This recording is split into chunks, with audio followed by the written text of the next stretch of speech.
Most days, Coral was early for sea school. But this morning, Coral was having one problem after another. First, she dropped her seaweed pancakes all over the ocean floor. She cleaned them up, but then she got a stain on her new top and had to change.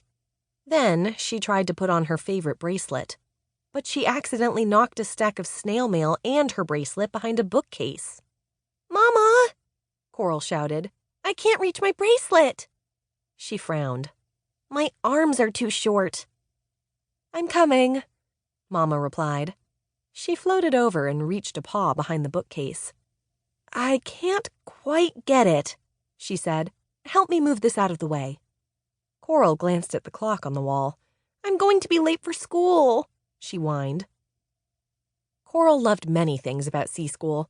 She loved being in the same class as her two best friends. She loved having the most interesting teacher ever, Ms. Harper, who made every day positively amazing. "Do you want to go to sea school without it today?"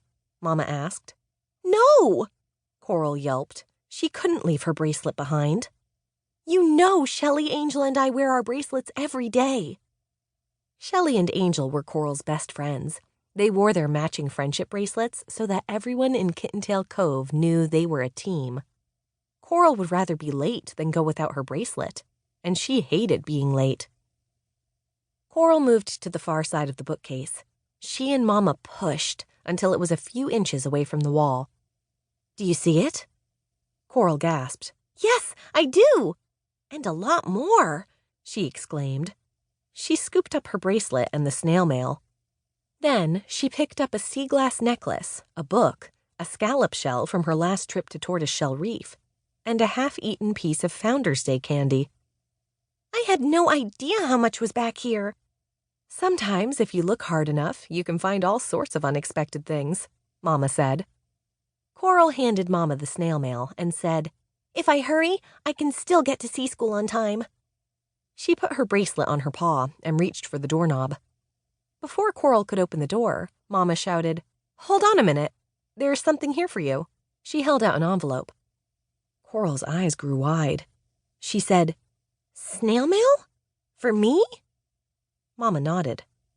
Coral had never gotten snail mail before, but there was no time to read a letter. "I'm running behind schedule," she said. "I'll take it with me."